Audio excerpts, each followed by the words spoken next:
कृष्णाय वासुदेवाय हरये परमात्मने प्रणतक्लेशनाशाय गोविन्दाय नमो नमः। नारायणाय नमोस्तुते। सद्गुरुदेवाय नमोस्तुते।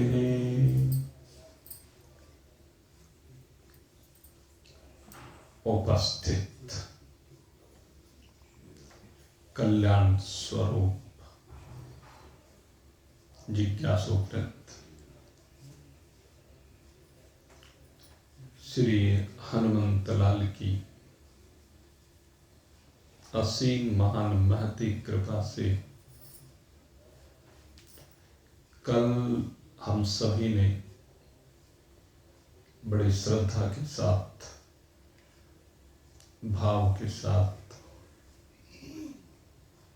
हनुमंतलाल की महिमा का गुणानुवाद किया और आशीर्वाद प्राप्त किया सत शिष्य के रूप में। जय जय जय हनुमान गोसाई, कृपा करो गुरुदेव की दाई। उनसे बारंबार एक ही प्रार्थना की गई कि आप हमारे गुरु हैं, इसलिए हमारे ऊपर कृपा कीजिए। और श्री हनुमंतलाल की कृपा जिसके ऊपर हो जाती है वह भव से पार हो जाता है। हनुमान जी ज्ञानी नाम अग्रगण्यम सकल गुण निधानम, ज्ञानियों में अग्रगण्य है। उनको अपने स्वरूप का भी बोध है और जो उनकी शरण में आता है उसको भी उसके स्वरूप का बोध करा देते हैं। यद्यपि सद्गुरु रूप में श्री हनुमंतलाल को स्वीकार करने वाले ऐसे कम ही भक्त होते हैं जो उनसे ज्ञान के अभिलाषी होते हैं। और हनुमंतलाल जी की ही क्या बात करूं, संसार में जितने भी सद्गुरु होते हैं उनके पास जितने उनके शिष्य होते हैं उनमें से अधिकांश भाव से पार होने की बात करते ही नहीं, उनके ज्ञान का लाभार्जन करते ही नहीं। कोई कोई बिरला होता है जो ज्ञान और वैराग्य की अभिलाषा करता है। अन्यथा तो किसी भी गुरु के पास जाएं, बस संसार की अभिलाषा रहती है। संसार के अलावा और हम कुछ चाहते ही नहीं है। पति पत्नी बाल बच्चे भाई बंधु कुटुंब कबीला मित्र समुदाय, मान सम्मान यश वैभव समृद्धि, यही सब अभिलाषा होती है। इससे बाहर को निकलना ही नहीं चाहता। और जो इस प्रकार से श्री हनुमंतलाल या अन्य सद्गुरु की उपासना करता है तो भगवान ने कहा कि वो राजसी है, क्योंकि वो कर्म के फल को चाहता है, फलाकांक्षी है। और वह ये नहीं जानता कि ये जितने भी फल हैं ये सब क्षण भंगुर है, ये सब निवृत्त हो जाने वाले हैं। ये जीवात्मा जो इस शरीर में आकर के यात्रा कर रहा है, वो इस शरीर में बैठ करके इन चीजों को पाने के लिए नहीं आया। वो ये सब चीजें तो अन्य शरीरों में भी पा रहा था।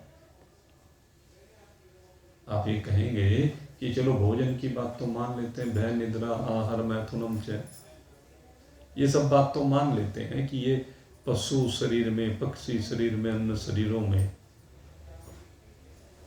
मिलती ही है। लेकिन ये यश मान प्रतिष्ठा ये भला कहाँ मिलती है? पक्षियों के शरीर में मिलती है भाई। हम उस ओर दृष्टि डाल करके देखते नहीं है। बताओ कौन से पशु के बारे में बताएं? कुत्तों के बारे में बताएं, बानरों के बारे में बताएं, हाथियों के बारे में बताएं, शेरों के बारे में बताएं। गली में घूमने वाले कुत्तों में भी जब उनका समूह होता है तो उनमें उनका भी एक सरगना होता है। जो धाकड़ सा होता है बानरों में, वो अपनी सेना का मोर्चा संभालता है, सबसे आगे लड़ने के लिए चलता है। जब बानरों की आपस में लड़ाई होती है तो उसे यश नहीं मिलता ना, जब वो दूसरे को परास्त करके आता है। उसे मान सम्मान नहीं मिलते कि अपने समुदाय में तो छुटा के रहता। जंगल का राजा शेर, उसको तो अन्य पशुओं से भी प्रतिष्ठा मिलती है। तो इस प्रकार से भाव कहने का क्या है, ये जो मान सम्मान यश है ये अन्य शरीरों में भी मिलता है। तो इस मनुष्य शरीर में इसको लेने के लिए नहीं आया है। इस मनुष्य शरीर में इन सबसे पिंड छुटाने के लिए आया है। इस बात को समझने की आवश्यकता है और सदगुरु इसी को समझाते, और जो सदगुरु से इस चीज को समझ लेता है वो भव से पार हो जाता है, भव से बेड़ा पार लग जाता है। इसलिए जब भी किसी सदगुरु की शरण में जाएं तो बड़े भाव के साथ जाएं, बड़े प्रेम के साथ जाएं। वो सदगुरु चाहे भगवान के रूप में उपलब्ध हो, वो सदगुरु चाहे इस मनुष्य शरीर के रूप में किसी संत महात्मा की प्राप्ति जिसको हो गई है उस रूप में हो, तो सदगुरु के पास जो हमें जाना है वो भव से पार होने के लिए जाना है, भव के बंधन में जकड़ने के लिए नहीं जाना। और जो इस प्रयोजन को लेकर के महान पुरुषों के पास गए हैं उनका तो बेड़ा पार हो गया भाई। वो तो आवागमन के चक्र से मुक्त हो गए भाई। उनके तो चित्त की वृत्तियां बिल्कुल शांत हो गई भाई।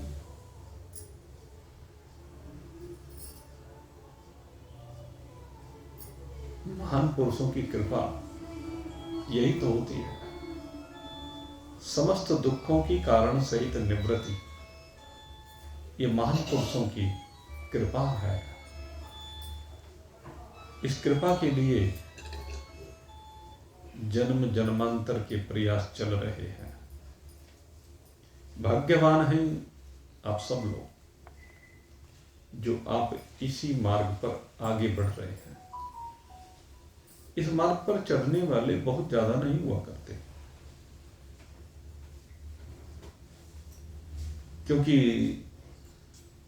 इस मार्ग पर जो चर्चा होती है वो रुचिकर तो होती नहीं, वह रुचिकर नहीं होती है, वह नीतिकर होती है। और जो नीतिकर होती है वो हर एक को हजम नहीं होती। इसलिए इस मार्ग पर बहुत कम लोग आगे बढ़ते हैं और कोई आ भी जाए किसी कारण से समय पास करने के लिए तो बैठ के सो जाता है। सोना भी कई तरह का है भाई। एक तो जो समय पास कर रहा है उसकी कुछ समझ में नहीं आ रहा है, और समझ में ना आने पर वो सो जाता है, उसकी बात मैं कर रहा हूं। एक है जिसकी समझ में आता है, और कई बार ऐसी स्थिति बनती है कि जब कोई चर्चा प्रारंभ होती है, उस चर्चा के किसी भाग विशेष के कारण मन से वृत्तियां निकलने प्रारंभ हो जाती है। अंदर ही अंदर मन उस वृत्ति से संयुक्त होकर के भ्रमण करने लगता है, और उस भ्रमण को करते करते उस वृत्ति में एकता हो जाती है, तादात्म्य संबंध स्थापित हो जाता है, और जो अन्य वृत्तियां और प्रवाहित हुई हैं वो उसके पल्ले नहीं पड़ती है, वो उसके कानों में जाती ही नहीं है। तो उस एकमात्र वृत्ति के कारण वो उसी में घूमता है। घूमते घूमते चित्त की एकाग्रता बनती है, परमात्मा का प्रतिबिंब चिदाभास एक रूप में, एकाग्र रूप में विराजित होता है, और उसके विराजित होते ही ये जीव अनेक बार सुसुप्ति में चला जाता है, वृत्ति शून्य होकर के। ये भी है। तो दोनों में अंतर है। वो जो पहली बातें ना समझ में आने के कारण से आलस्य आ गया और सो गए, तो सोना है। लेकिन ये चिंतन करते करते उस वृत्ति में डूबते डूबते तदाकारता होते होते सुसुप्ति में पहुंच जाना, परमात्मा के प्रतिबिंब का जो एकाग्रता के कारण से पड़ा है, उसके कारण, चिदाभास के कारण आनंद की अनुभूति होने पर वो सुसुप्ति में चला जाता है। सुसुप्ति आनंदमय कोष है, और वहां पर वो वृत्ति शून्य होकर के उस परमात्मा प्रतिबिंब का, उसको परमात्मा रूप से मान करके आनंद लेता है। यह आनंदमय कोष है, यह संसार का नहीं, संसाराधिपति के प्रतिबिंब का आनंद है, उसकी छाया का आनंद है। इस आनंद को वो लेता है। तो ये भी कल्याणकारी ही है। अगर इस स्थिति में कोई सोता है तो मेरा मानना है कि वो कल्याणकारी है।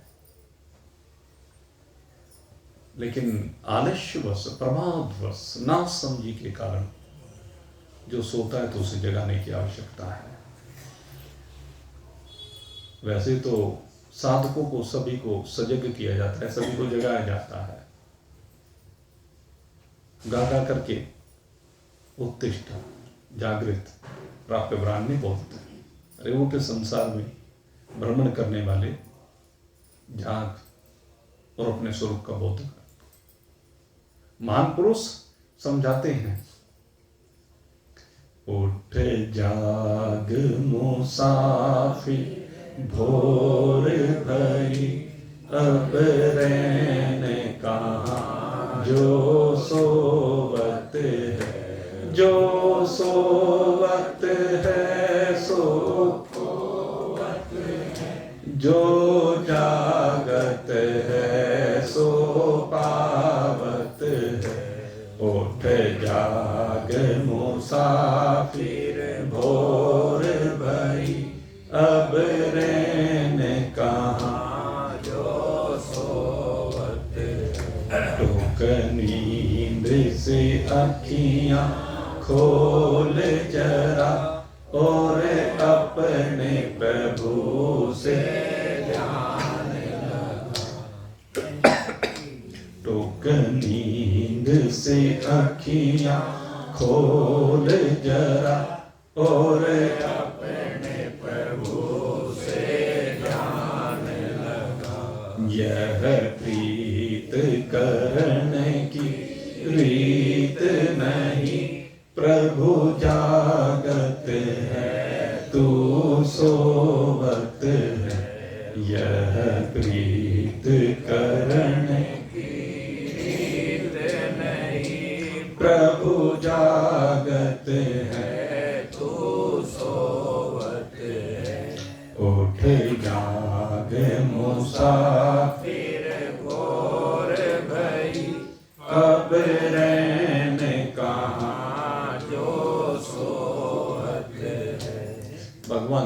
दिया भाई, संसार की निद्रा में सोने वाले जाग।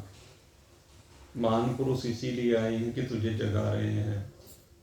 भगवान सदा जागते हैं और तू सो रहा।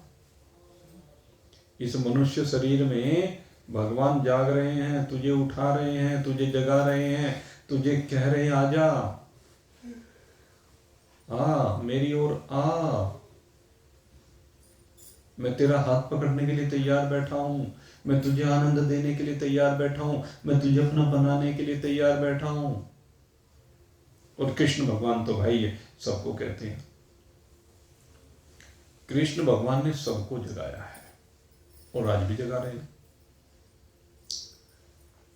मीरा को जगाया, वो भगवान ने तो जगाया।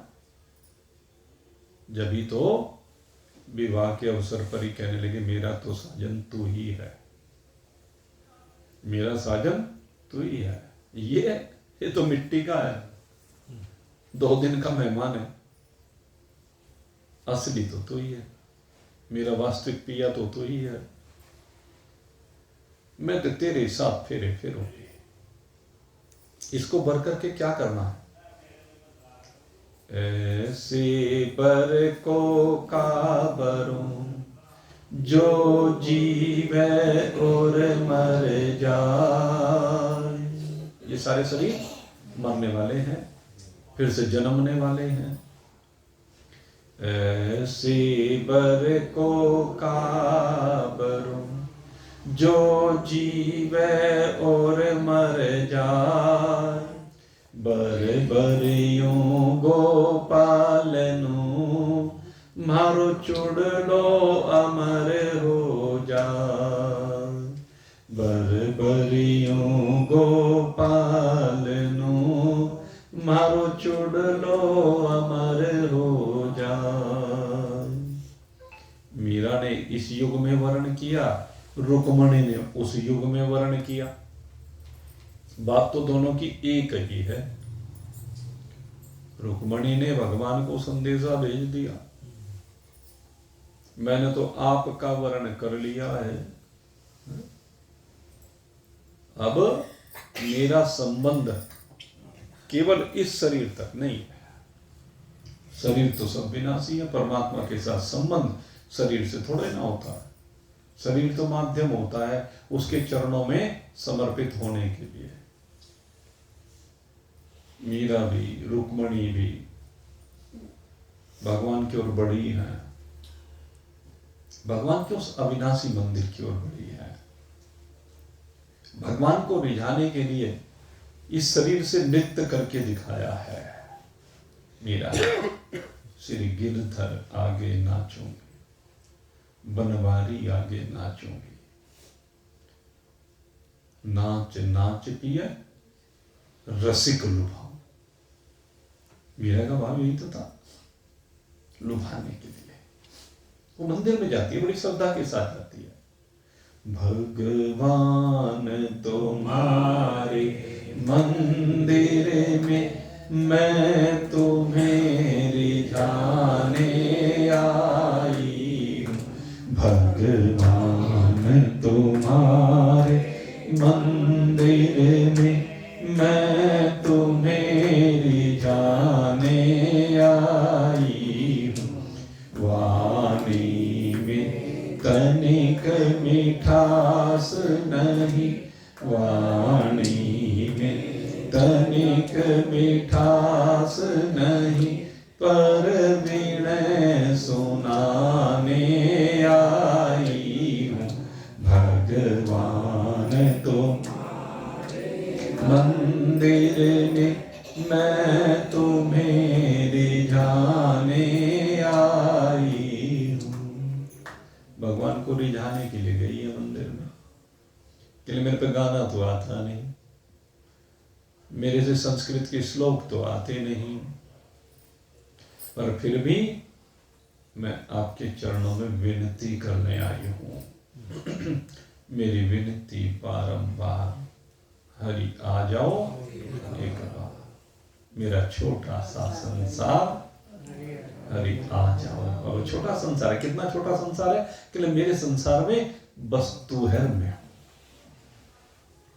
बस इतना सा संसार, और कोई नहीं है। संसार के सब नातों को छोड़ दिया, भाई छोड़ो, बंधु छोड़ो, छोड़ो सगा सोई, भाई छोड़ो, बंधु छोड़ो, छोड़ो सगा सोई, और साथ संग बैठ बैठ लोक लाज सब खो दिया मीरा ने। किसके लिए? कहना तुझे रिझाने के लिए। सिर्फ एक ही रट है, एक ही तरफ ध्यान है कि न किसी प्रकार से भगवान के चरण कमलों की सेवा मिल जाए, भगवान का चरणामृत मिल जाए, भगवान की चरण रज मिल जाए। प्रभु का चरणामृत लेने को है पास मेरे कोई पात्र नहीं, प्रभु का चरणामृत लेने को है पास मेरे कोई पात्र नहीं, कोई पात्र नहीं। इसलिए आंखों के दो प्यालों में, आंखों के दो प्यालों में मैं भीख मांगने आई हूँ, भगवान तुम्हारे मंदिर में मैं तुम्हें रिझाने आई, भगवान तुम्हारे मंदिर में मैं तुम्हें रिझाने आई हूँ, भगवान तुम्हारे मंदिर में। चरणामृत चाहिए, चरण रज चाहिए, क्योंकि भगवान का चरणामृत, ये भगवान की चरण रज, ये पावन बनाने के लिए है। जिसको मिल जाती है जन्म जन्मांतर के कलमश निवृत्त हो जाते हैं। इसलिए भगवान से प्रार्थना कीजिए। मीरा के साथ आप भी चलिए, रुक्मणी के साथ आप भी चलिए, मंदलसा के साथ आप भी चलिए, गार्गी के साथ आप भी चलिए, सुलभा के साथ आप भी चलिए, नामदेव के साथ चलिए, तुकाराम के साथ चलिए, ज्ञानेश्वर जी के साथ चलिए। जितने भी संत भक्त हुए हैं उनके साथ आप भी अपने आप को लेके चलिए, और चलते हुए कुछ सोचने की जरूरत नहीं, बस चल दीजिए। भगवान के पास जाना है, ये मन बना लीजिए। आपके पास कुछ है कि नहीं है ये देखने की आवश्यकता नहीं है। भगवान कुछ नहीं देखता कोई लेके आया कि नहीं लेके आया, वो अलग बात है। आपका भाव है तो लेके जाए।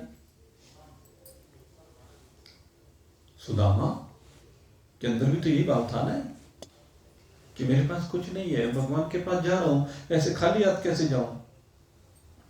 तो सुशीला ने चिवड़ों की पोटली बांध दी, लो ले जाओ।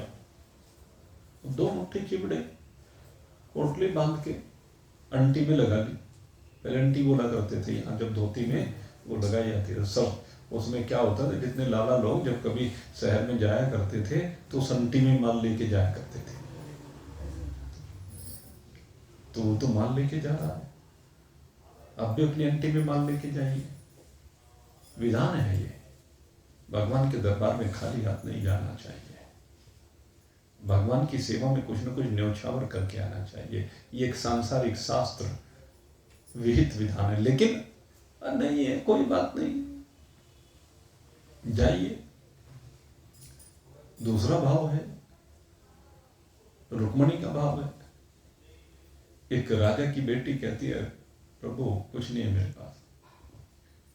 ये भाव की बात है। सब कुछ सामृत होते हुए भी एक राजकुमारी जो कहती मेरे पास कुछ नहीं है, क्योंकि वो जानती है कि भगवान को इनसे खरीदा थोड़े ना जाएगा।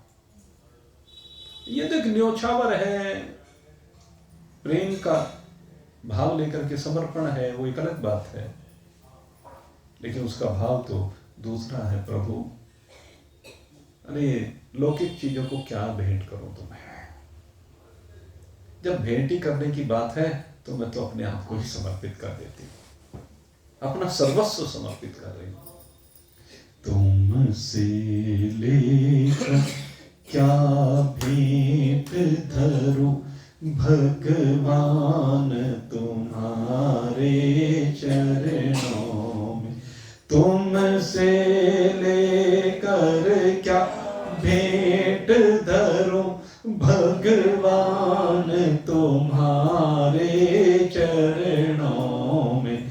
मैं भिक्षुक हूँ तुम दाता हो, मैं भिक्षुक हूँ तुम दाता हो, संबंध बनाने आई हूँ भगवान तुम्हारे मंदिर में, मैं तुम्हें रिझाने आई हूँ।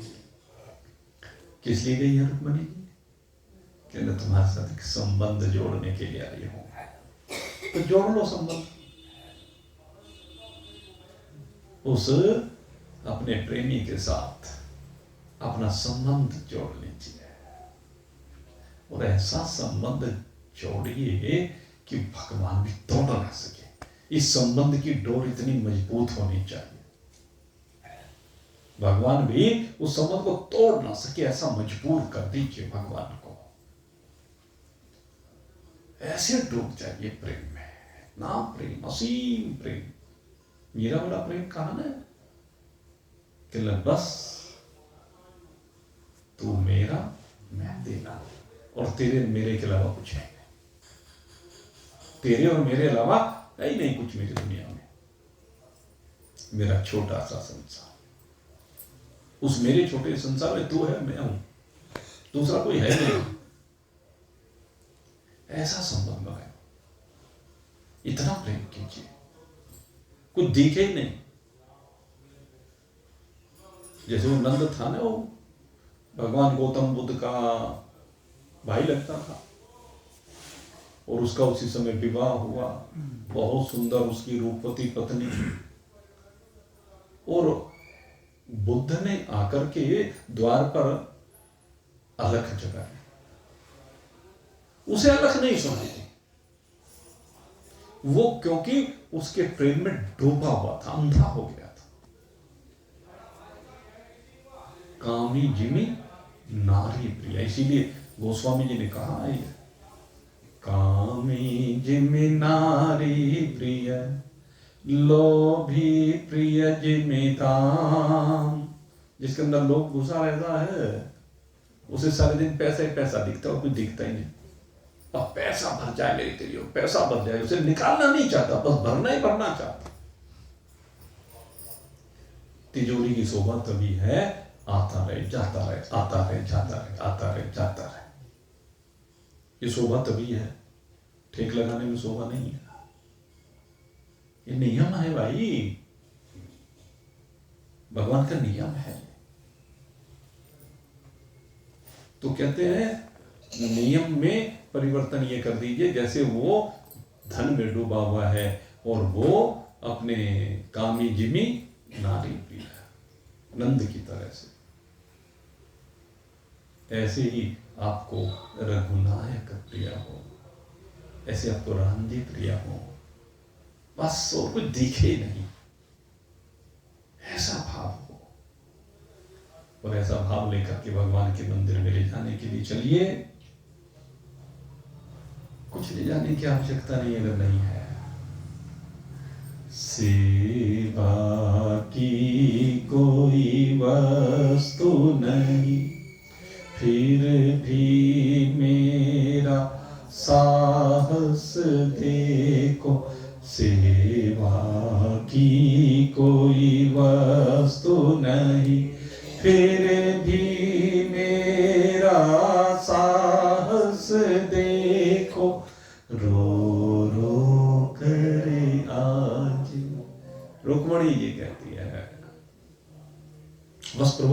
मेरा साहस देखो, कुछ नहीं आपकी सेवा करने के लिए, क्या दे सकते हो, सब कुछ आपका ही तो है। लेकिन कितना साहस है कि बस आज एक पुष्पांजलि लेकर आई हूं, एक पुष्पमाला लेकर के आई हूं। रो रो कर आज पुष्पों का मैं हार पिनाने आई हूँ। भगवान तुम्हारे मंदिर में मैं तुम्हें रिझाने आई हूँ। भगवान तुम्हारे मंदिर में मैं तुम्हें रिझाने आई। तो भाई ये जो शरीर मिला ना, ये इसीलिए मिला है, शुद्ध सात्विकता से संयुक्त होकर भगवान को रिझाओ। इन कामनाओं में कुछ नहीं रखा है। कामनाओं की पूर्ति में तो राजसी लोग लगते हैं, जिनको लोक और परलोक के भोग चाहिए वो लगते हैं, वो इन कर्मों में उलझे पड़े रहते हैं। लेकिन जो सात्विक लोग होते हैं वो इन चीजों में उलझते नहीं है, वो इन सब की सीमा से बाहर निकलते चले जाते हैं। और भाई तामसी तो बहुत ही निकृष्ट होते हैं, जो तीसरे होते हैं तामसी ही। और वो तामसी कैसे होते हैं, भगवान उनके कर्मों की बात बता रहे हैं। कैसे कर्म होते हैं उनके, अनुबंधम अक्षम हिंसा मनवैक्ष पौरुषम मोह मोहादारभ्यते कर्म यत तत्सामसम उच्यते। कहते हैं वो लोग अनुबंधम अक्षयम, अनुबंध, अनुबंध यहां पर एक तो अनुबंध चतुष्ट होता है, आपको बताया हुआ है ना। जब वेदांत में चर्चा आती है तो अनुबंध चतुष्ट की बात आती है। किसी के ध्यान है क्या, अच्छा बताओ, आज बहुत दिन हो गए इसकी चर्चा किए हुए। देखो किसी के ध्यान आते हो, वेदांत ग्रंथ की शुरुआत यहीं से होती है। किसी के अगर कुछ ध्यान हो तो ये अनुबंध चतुष्ट है, गुरु और शिष्य के बीच भी होता है, शास्त्र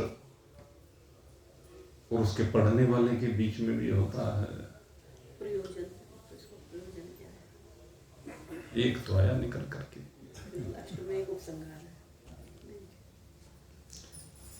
अनुबंध चतुष्ट में होता है, विषय होता है। एक तो जो भी ग्रंथ है, जो महान पुरुष है उनका विषय होता है, फिर उस विषय के साथ संबंध होता है। एक प्रयोजन होता है, इससे क्या पाना है हमें। और फिर कहते हैं मिलेगा जब अधिकारी होगा। तो चार चीजों को मिला करके ये अनुबंध चतुष्ट कहा जाता है वेदांत में। किसी दिन फिर चर्चा करेंगे, आज तो इसके ऊपर चर्चा करने का समय नहीं, चूंकि तो बड़ा विस्तृत विषय है। लेकिन यहां पर अनुबंध का मतलब है परिणाम, रिजल्ट। और रिजल्ट क्या कहते हैं, कर्म करें और फल मिले, बस कर्म और कर्म का फल। यहां पर फल की प्रधानता होती है। और तामसी व्यक्ति में और राजसी व्यक्ति में एक अंतर होता है। राजसी व्यक्ति भी फल तो चाहता है, लेकिन वो सोच विचार के करता है। और तामसी व्यक्ति जो है वो मूढ़ होता है, वो कुछ विचार नहीं करता, उसे तो केवल फल चाहिए। और इस काम को करने से चाहे परिणाम में मेरा, दूसरे का, अन्य प्राणियों का कितना नुकसान हो जाए उसे इस बात की कोई चिंता नहीं, किस प्रकार से अहित हो जाए कोई चिंता नहीं है। बस वो तो बिना सोचे विचारे कर्म कर देता है। और कर्म करके कहते हैं अक्षयम, उससे कितना घट रहा है, क्या, कुछ भी। कितनी हानि हो रही है, कितना ह्रास हो रहा है, मान का, सम्मान का, धन का, प्रतिष्ठा का, मेरा या दूसरे का, उसे कोई लेना देना नहीं। जैसे आजकल चल रहा है भाई, वही आप सब जानते हो महाराज जी को। उसे कुछ मतलब ही नहीं है, सारी दुनिया घेरे में जाए, उसकी तरफ से सारी दुनिया, मतलब मेरा भला काहे में है, मुझे कहाँ से पैसा मिले, कितना मिले, बस हर जगह उसे पैसा दिखता है, पैसा। सारी दुनिया को तबाह कर दिया, वह मेरा घर भरना चाहिए। आप कल्पना नहीं कर सकते, इस समय आप कल्पना नहीं कर सकते कि लोगों को कितना नुकसान हुआ होगा। कितनी कल्पना कर सकते हो आप, कितनी कल्पना कर सकते हो?